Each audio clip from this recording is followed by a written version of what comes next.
Cher auditoire, honorable jury, très chers opposants, bonjour. Les mots me manquent pour décrire la joie et la fierté que j'éprouve en me tenant devant vous sur cette scène où se sont produits tant de prodigieux avant moi.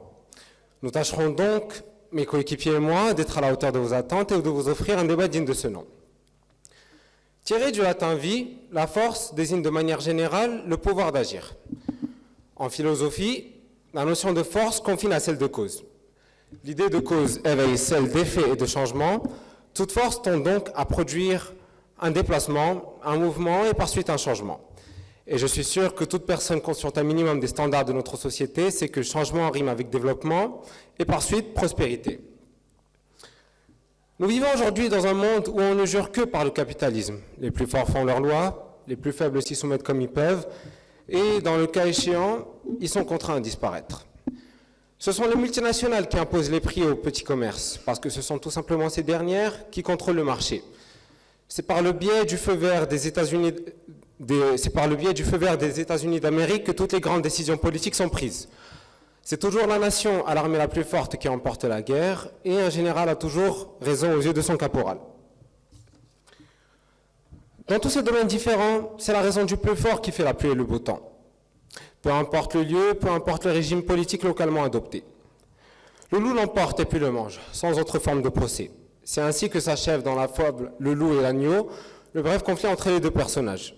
Bien que notre agneau eût battu le loup à plat de couture niveau argument, ce dernier se fit quand même manger.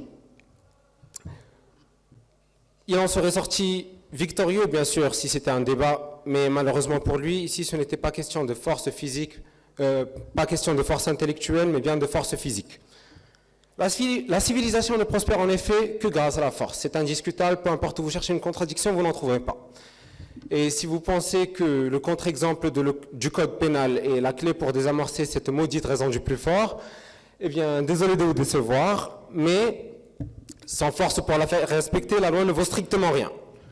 C'est vrai, qui respecterait la sentence d'un juge en l'absence de ces grands gaillards armés habillés en bleu, que l'on appelle d'ailleurs les forces de l'ordre. Drôle de coïncidence, n'est-ce pas? Je pourrais vous en donner des dizaines, des exemples comme ça, tout simplement parce que c'est la nature humaine. Ce qui différencie un humain d'un autre lors d'un conflit, c'est sa force, qu'elle soit physique, intellectuelle, spirituelle ou matérielle. La raison du plus fort est toujours la meilleure. Cette célèbre citation de Jean de La Fontaine, qui penche d'ailleurs plus vers une simple constatation qu'une morale, est fondée sur du concret. Elle est totalement véridique et justifiée, et prétendre le contraire relève de l'utopie. Ce sont les plus forts qui font la loi dans notre monde, et aussi injuste que cela puisse paraître, garantir la continuité de cette loi dans notre société, c'est garantir un avenir à cette dernière. Parce que s'il y a une chose sur laquelle je suis sûr que nous, tous dans cette salle, sommes d'accord, c'est qu'un monde commandé par les faibles ne ferait jamais long feu. Je vous remercie.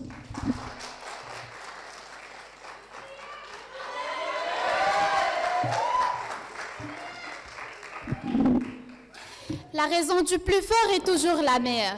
C'est la morale de la fable de La Fontaine, le loup et l'agneau. Le loup, qui est bien entendu fort, justifié par des raisons qui ne sont pas du tout évidentes. Son désir de dévorer l'agneau, qui est certainement plus faible. Alors, quelle définition peut-on donner à cette morale? Cela veut dire tout simplement que la volonté du plus fort par nature s'impose et que la justice n'est réellement applicable que très rarement. Le vainqueur est vainqueur parce qu'il est forcément le plus fort, en le sens que, quelle que soit la pertinence des arguments de son adversaire, celui-ci n'aura jamais raison, car la vérité ne peut rien contre la force. On peut dire que le plus fort finit par imposer sa propre loi. Alors, est-ce que vraiment la raison du plus fort est toujours la meilleure? Pas du tout. Dans toutes les sociétés, et sans exception, tous les citoyens sont soumis à des lois qui dirigent et organisent la vie, dans le but de préserver les droits de tout un chacun et garantir que tout le monde fasse ses devoirs vis-à-vis à l'ensemble auquel il fait partie. Ces lois appliquées sont votées soit par référendum, c'est-à-dire en impliquant l'ensemble des citoyens, ou par les représentants du peuple qui peuvent être changés selon les différentes exigences.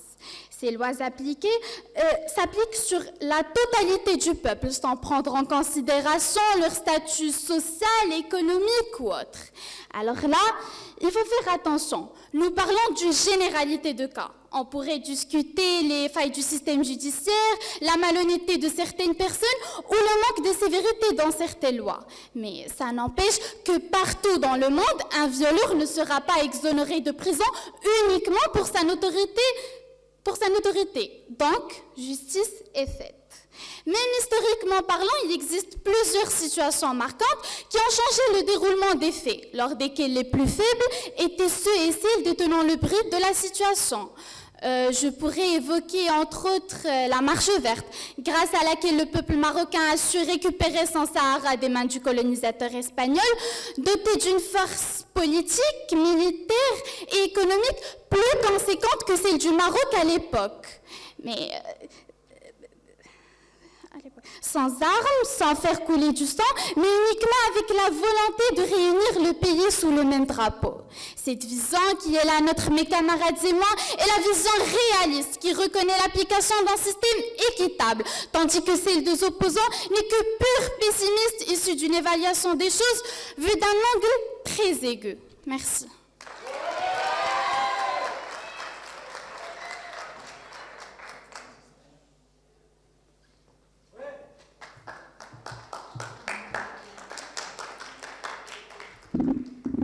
Pour faire écrouler un château de cartes, il ne faut en retirer qu'une seule. Or, celle que je vais vous retirer va faire tomber tout en argument. Parce que nous défendons la valeur d'un monde réel, comme tu as dit. Or, prenons juste pour exemple le représentant du Maroc, ou même ce qui a poussé la marche verte, c'était bien la force et même l'amour qu'on peut considérer comme force, qui a amené le peuple à récupérer son Sahara. Merci. Cela fait tellement longtemps que je rêve de me dresser ici devant vous. Admirer cette lumière qui trouble mon regard, ressentir cette adrénaline qui fait battre mon cœur à tout rompre. Oh, combien j'aimerais dire à cette fille tant admirative que j'étais autrefois, qu'aujourd'hui j'y suis. Aujourd'hui, je réalise sa volonté. Très cher public, honorable jury, mes chers professeurs, opposants, camarades, bonjour. En me tenant ici, je tiens à éclairer le chemin de ceux qui se sont perdus. En disant ceci, je m'adresse à vous, chers opposants. Et avant de démêler le vrai du faux de ce sujet qui nous fait tous douter, laissez-moi être votre lumière dans cette obscurité. Pourquoi la raison du plus fort serait-elle la meilleure ? Un exemple bien simple que nous vivons ici maintenant sera notre preuve irréfutable. Car aussi clair qu'il y paraît, lors d'un débat ou d'un conflit, le vainqueur est toujours celui qui naturellement est le plus fort. Quel que soit le bien fondé des arguments de son adversaire, il aura raison de lui en arrivera à ses fins. Ce proverbe sous-entend une loi naturelle avec laquelle la justice n'a que peu à voir.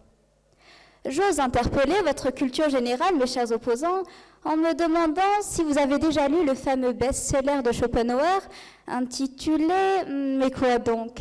L'art d'avoir toujours raison ». Dans son livre, Schopenhauer, ou Arthur pour les plus intimes, décrit d'une façon formelle et scrupuleuse l'art d'avoir toujours raison. En appliquant tous ces conseils, ces clés, ces astuces, nous parvenons à maîtriser cet art subtil, à être le dominant plutôt que le dominé, et donc avoir la meilleure raison. Vous vous demandez comment? Mais en étant le plus fort. Laissez-moi vous introduire une idée bien simple, la dialectique heuristique. Qu'est-ce que la dialectique heuristique? La dialectique heuristique est l'art de mener un débat de façon à avoir toujours raison, donc quels qu'en soient les moyens. Il arrive en effet qu'on ait... Laissez-moi vous introduire une idée bien simple, la dialectique heuristique.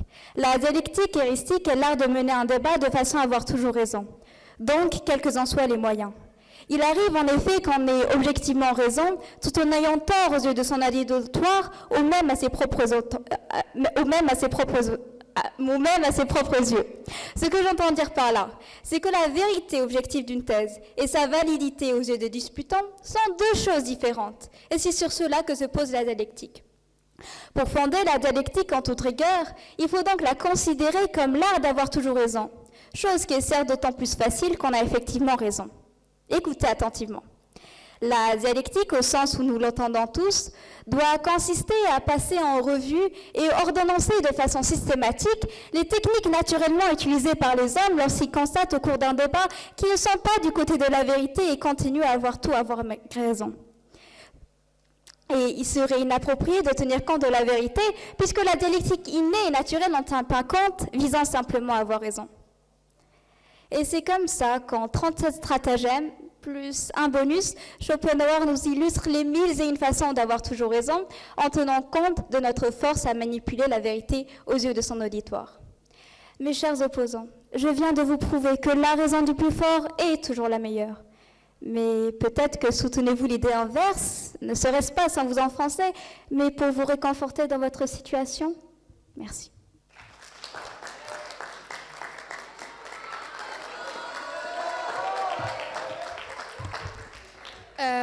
Pour vous répondre, chers opposants, le Maroc a vaincu pendant la marche verte avec paix, c'est-à-dire sans armes, sans force, et juste l'esprit de citoyenneté et de l'amour de son pays. Merci. Pendant la Seconde Guerre mondiale, la religion juive a beaucoup souffert de l'antisémitisme de l'Empire allemand. En Pologne, la plupart des gens furent déportés dans des camps de concentration. Ces pauvres gens ne pouvaient pas résister au pouvoir d'Adolf Hitler et mouraient dans d'atroces souffrances. Les nazis pensaient que les Polonais, juifs et non-juifs, étaient de race inférieure. C'était leur raison, et de nombreuses personnes ont perdu la vie à cause de cette idéologie. La raison du plus fort est toujours la meilleure, fut adoptée par les Allemands contre les Juifs avec leurs propres arguments. La force n'est en fait qu'un facteur et non un déterminant des raisons. C'est une caractéristique propre à chaque personne, ne permet pas de se justifier intelligemment si on n'a pas d'autres arguments logiques. C'est-à-dire, la raison du plus fort n'est pas toujours la meilleure, vu qu'elle n'est pas en accord avec la force physique. Prenons un exemple qui appuie mon argument. Dans l'histoire, l'Église était puissante et personne ne pouvait la contredire, parce qu'elle pensait détenir le savoir et la connaissance. Galilée, un physicien italien, avait proclamé que la Terre tourne autour du Soleil, avec sa célèbre phrase « et pourtant elle tourne ».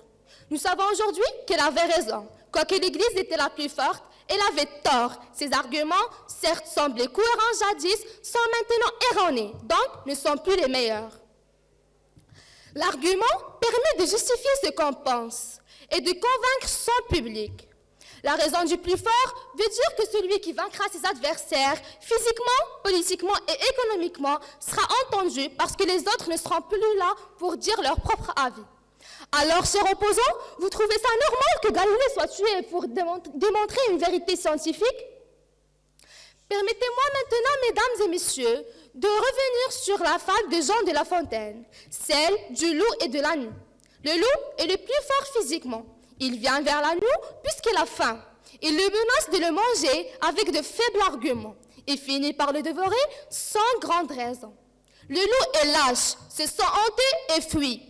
La force morale est d'avoir confiance en soi et face d'un adversaire, il faut garder le sang-froid, même s'ils sont plus forts. Dans la société, la force physique ne sert qu'à court terme. J'ajoute que l'exemple politique de la dictature et de la démocratie montre bien cela. La dictature se passe quand une personne se sent plus forte et prend le pouvoir d'une région avec une idéologie particulière. C'est la raison du plus fort vu que le sommet de la politique de sa région. Cependant, il peut être face à une révolution de peuple parce que les personnes qui détiennent plus de pouvoir et plus de puissance vont être motivées par l'intérêt personnel et par conséquent, ils vont abuser de leur pouvoir et leurs motifs vont nuire à leur raison. Et d'après le proverbe français connu, où la force règne, la raison n'a pas lieu. Merci.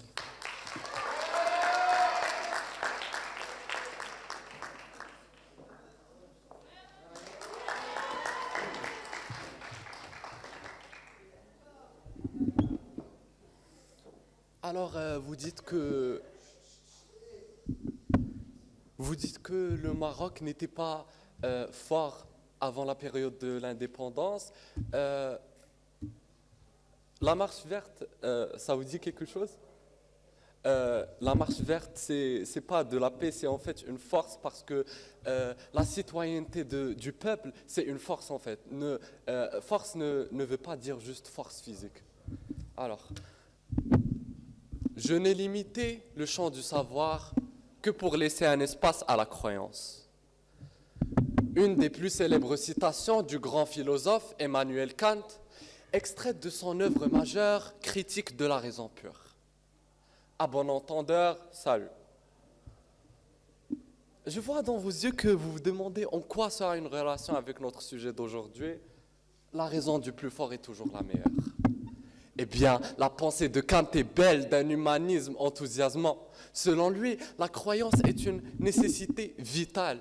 Elle est considérée comme l'usage régulateur des idées de la raison, Dieu, le monde, le moi, qui peut réguler nos efforts pour vivre, pour connaître, pour progresser. Par ailleurs, quoi de mieux pour prouver à quel point nos chers opposants sont dans le tort que d'avoir le fantôme du maître de la psychanalyse dans notre camp assis là-bas. Oui, Monsieur Sigmund Freud a consacré tout un livre intitulé L'avenir d'une illusion, où il parle du besoin humain et vital, et je dis bien vital, le besoin humain et vital de croire en une force surhumaine. L'homme a toujours besoin de savoir qu'il existe un Dieu bien plus fort que lui dans tous les aspects et agir selon sa raison, puisque chaque religion ou croyance a sa raison, qui est automatiquement la meilleure, car quelle que soit la raison, fort implique meilleur. Selon Freud, c'est l'humain qui a créé son Dieu, car il a besoin de lui. Il ne choisirait pas donc un humain ordinaire avec qui il partage les mêmes caractéristiques physiques et morales, et opterait donc pour croire en une force bien plus puissante. Et les statistiques le prouvent d'ailleurs. En effet, des études en États-Unis confirment que le taux de suicide est bien plus élevé chez les non-croyants que chez les croyants. Conclusion, l'homme a besoin d'une force qui le domine et lui garantit l'assurance spirituelle. Et ce depuis l'aube des temps. C'est pourquoi ces anciens Grecs et Romains ont créé divers dieux pour essayer de comprendre le monde qui les entoure en l'absence de la science, mais surtout en parallèle avec le besoin de comprendre qui persistait. De surcroît, Freud ajoute dans son ouvrage que l'humain choisit toujours son idole inconsciemment. Nous avons tous eu des idoles depuis notre enfance, n'est-ce pas? Levez la main si vous avez un idole. Eh bien, chers opposants, voici la preuve devant vos yeux. Donc, s'il vous plaît, arrêtez de faire les aveugles. Alors, les enfants qui imitent leurs parents, grands frères et sœurs, les adolescents que nous sommes, s'inspirant de nos acteurs, chanteurs ou supermodèles préférés, les sportifs présents parmi le public qui ont besoin de coachs pour assurer un entraînement correct. Nous avons besoin de profs pour être supervisés et apprendre, de philosophes, de scientifiques, d'écrivains. Bref, nous cherchons toujours à suivre quelqu'un de plus expérimenté et plus fort dans n'importe quel domaine pour progresser et avancer. Dans n'importe quel domaine. Et nous avons besoin d'un leader dans n'importe quel contexte. Et la philosophie de notre école le confirme. Maintenant, je vous demande, chère audience, de fermer les yeux. Imaginez avec moi un monde sans autorité, un monde sans force qui lui permet d'imposer sa raison, qui lui garantisse de gérer les humains, dans le bon sens bien évidemment. Si on m'avait posé cette question il y avait 10 ans, j'aurais dit que je me serais débarrassé de ce maudit homme qui ne me laissait pas accéder à l'attraction des grands. Mais bon, puisqu'on est assez mature pour le comprendre, je l'espère, nous allons sûrement réaliser que absence d'autorité est synonyme de chaos. Enfer, émeute permanente, partout tout ne serait que crime, malheur, sang et flamme. Des hordes de criminels hanteraient les rues pour piler, tuer, violer. Pourquoi a-t-on cru que les cours à distance pendant le confinement étaient un échec? Eh bien, c'est parce qu'il y avait absence de la force, de la présence physique du prof, cette figure autoritaire pour que les élèves agissent dans la lumière de sa raison. Jacques Godbout l'a dit, l'évolution, c'est la raison du plus fort. Merci.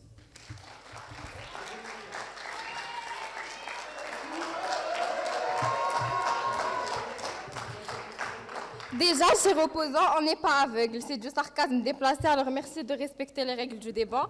Et on n'a pas dit que le Maroc n'était pas fort, mais il n'avait pas d'armes pour se défendre. Les Marocains sont partis et les ont confrontés avec des Corans et les principes de citoyenneté. Apparemment, on dit que la raison du plus fort est toujours la meilleure. Mais à vrai dire, la différence entre ces deux mots est flagrante. Raison et force, raison et force. Mesdames et messieurs, pour vous clarifier les choses, je dirais que la raison, comme étant une notion très chère aux philosophes depuis la nuit des temps, depuis la Renaissance, est une faculté intellectuelle qui permet de raisonner, de rationaliser, d'argumenter, d'élaborer des liens logiques et de construire des théories. Elle permet ainsi d'écrire et de lire, de comprendre des textes argumentatifs, des lois politiques ou même des théories scientifiques.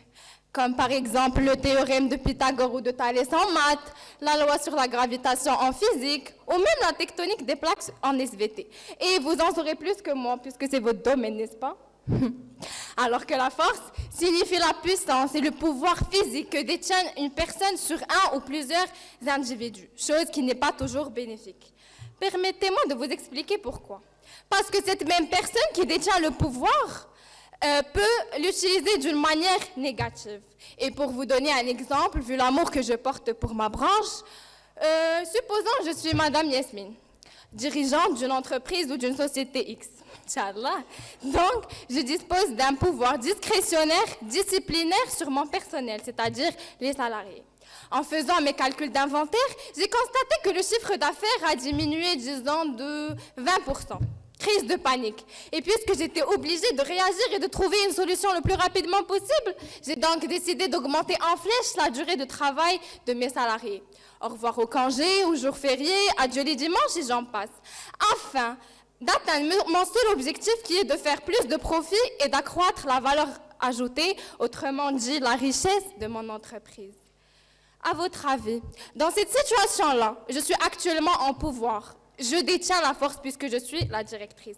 Mais est-ce que pour autant j'ai raison? Est-ce que pour autant est-ce que je n'ai pensé qu'une seule fois au ressenti de ces personnes-là, à leur famille, à leurs activités, à leurs loisirs, à leur bien-être ou à leur occupation? Ou est-ce qu'alors je n'ai pensé qu'à moi-même et qu'à mon propre intérêt?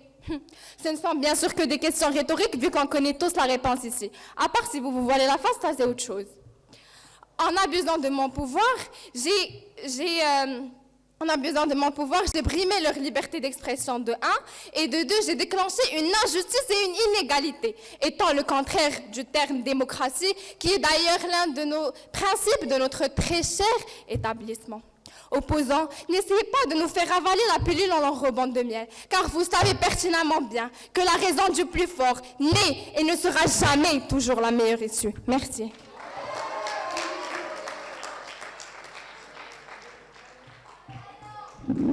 Chers opposants, vous dites que la force n'est qu'en présence d'armes, mais si vous étiez encore plus attentifs à notre définition de la force, vous saurez que nous ne parlons pas que de force physique.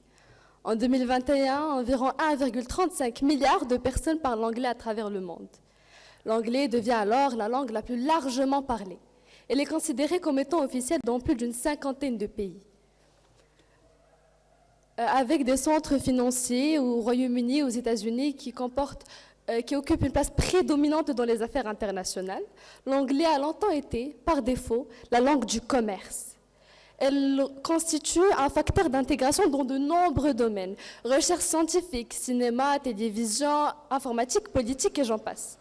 Pour résumer, il est indispensable de parler anglais pour réussir professionnellement à l'international.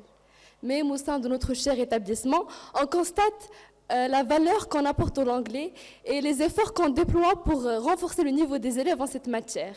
Notre école offre même la possibilité de préparer une double diplomation afin d'obtenir, en fin de terminale, un diplôme américain. Ce sont la colonisation et l'expansion territoriale du Royaume-Uni qui sont à l'origine du triomphe de l'anglais comme langue internationale. Cependant, bien que l'Empire britannique ait largement contribué à la future prédominance de l'anglais, grâce à sa puissance militaire, industrielle et économique, c'est en grande partie aux États-Unis que l'anglais doit son statut actuel. En effet, au lendemain de la Seconde Guerre mondiale, les États-Unis ont connu un essor exceptionnel. Industrie florissante et communication galopante ont poussé les États-Unis à exporter leur culture en masse à travers le monde. Établissons maintenant le rapport entre les informations que je viens d'avancer et notre sujet de débat. La raison du plus fort est toujours la meilleure. Dans ce cas, les plus forts, c'est les États-Unis, étant donné qu'ils représentent une force mondiale. Leur langue, l'anglais, détient par conséquent un statut éminent sur l'échelle internationale. Elle est donc indéniablement la meilleure, ou du moins celle qui possède actuellement la plus grande valeur en comparaison avec les autres langues. Prenons un autre exemple, celui d'un t-shirt. Oui, un t-shirt blanc, tout simple, qui a pour fonction de vêtir.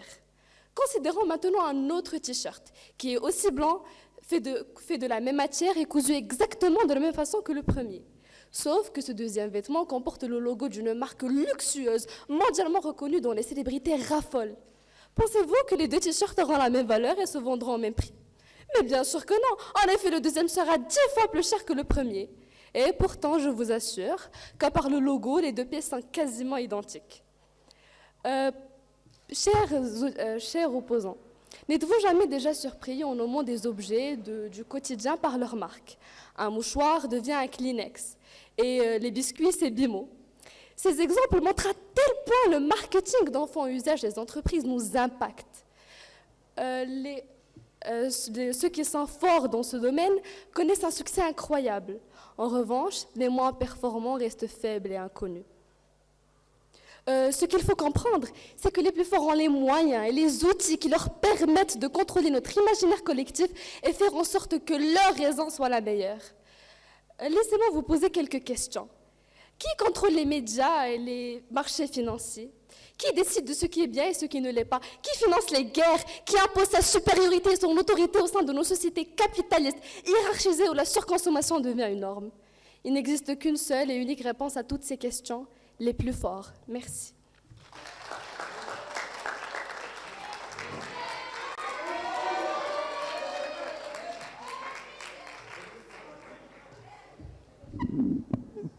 Chère audience, comment nous convaincre que la loi du plus fort est toujours la meilleure, alors que cette morale est responsable du principe selon lequel la loi du plus puissant est toujours raisonnable? De ce principe, le monde va connaître la discrimination, les inégalités, la violence, l'exploitation du pouvoir et la liste est longue. Comment peut-on donc admettre que la raison du plus fort est la meilleure, alors que cette force dont on parle est responsable, alors que cette force dont on parle ne peut créer que de la haine au moment où elle est capable d'imposer sa loi et de plier les autres à ses règles? Permettez-moi de vous citer un exemple afin d'illustrer mon argument. L'Amérique dans la guerre du Golfe, elle pense avoir raison de se débarrasser de l'Irak grâce à ses armes de destruction. Certes, l'Amérique est en position de force vu ses soldats, son pouvoir militaire, mais malheureusement qu'il l'a mal exploité et a causé des conséquences dévastatrices. De notre perspective historique, cet état s'est concrétisé par la vengeance sauvage de la loi du talion. Cette loi, par expérience, n'a mené qu'à l'anarchie et au chaos. Œil pour œil, dent pour dent. Mais la vraie question qu'on devrait se poser, qu'est-ce que nous voulons créer comme humanité? Des hommes qui respectent la société, qui réfléchissent, qui raisonnent, ou qui ne se laissent pas mener par la force, quelle que soit sa source. Ou qui se font battre par l'humanité, par le savoir, par le discours et par la science. Cette preuve ne vous a pas convaincu? Je vous en donne une autre. Louis XVI, roi de la France, lors du XVIIIe siècle, détenait le pouvoir sur son peuple pendant cette époque.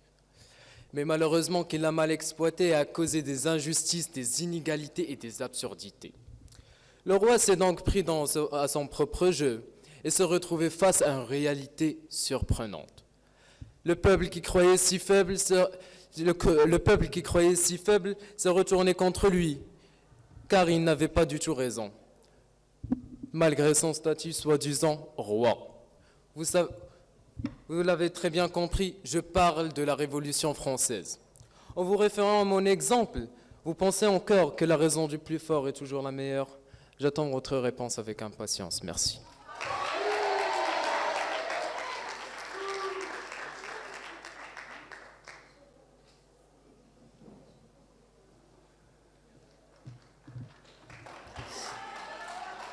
Alors, premièrement, la prochaine fois, mettez-vous d'accord sur une seule chose à dire quand vous passez les arguments entre vous, parce que entre une qui nous dit quelque chose et l'autre le contraire, on ne sait pas si le Maroc est une force ou s'il n'est pas. Tu veux des réponses? Je vais te répondre. Tout au long de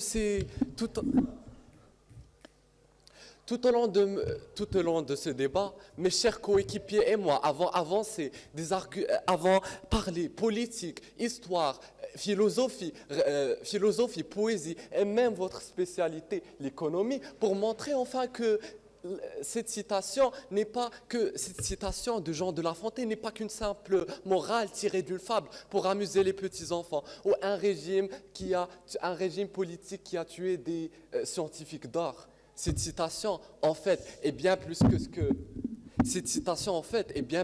que nos chers opposants prétendent penser. Elle est présente en nous tous. Ici, c'est une mentalité, un mode de vie, une nature humaine et un pilier de l'humanité. La raison pour laquelle la loi du plus fort a créé beaucoup de conflits et d'oppressions, c'est parce que ces régimes défaillants des siècles précédents, comme l'Église, étaient les seules forces qui existantes dans cette époque. Motivés par l'ignorance, la superstition et les mensonges. Pensez-vous vraiment qu'un peuple si ignorant pouvait réussir à régner toute une nation? J'en doute fort. Certes, ces scientifiques d'or, dans cette peine de mort dont ces scientifiques étaient victimes, est une énorme tragédie et une grosse perte de l'humanité. Nous le regrettons sûrement, mais contrairement à vous, chers opposants, nous ne sommes pas utopiques.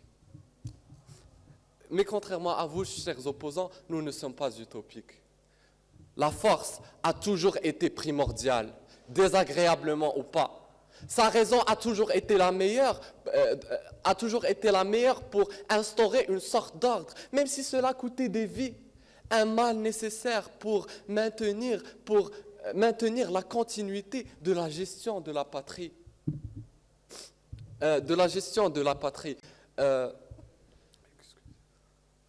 Le problème n'a jamais été la force, mais l'ignorance propagée et l'absence des droits d'homme.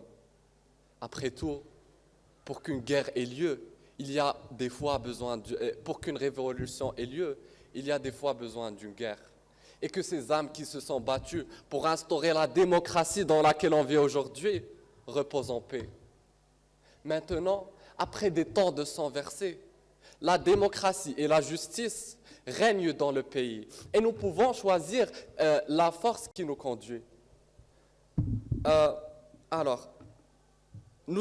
Nous-mêmes sommes en train de prouver que la raison du plus fort est toujours la meilleure, puisque nous sommes dans un débat, dans une compétition, et le plus fort d'entre nous sera le meilleur et sera qualifié par la suite, ce qui montre la grande contradiction, déni et ironie dont nos chers opposants font preuve. Vous êtes en train de vous opposer à une nature humaine et une loi physique. C'est comme si vous me dites que la gravité n'existe pas ou que l'humain n'a pas besoin de se nourrir pour exister. Alors, sur ce, finissons ce débat sur une note aussi poétique que cette citation de Gilles Lonesco. La raison, c'est la folie du plus fort. La raison du moins fort, c'est de la folie. Merci.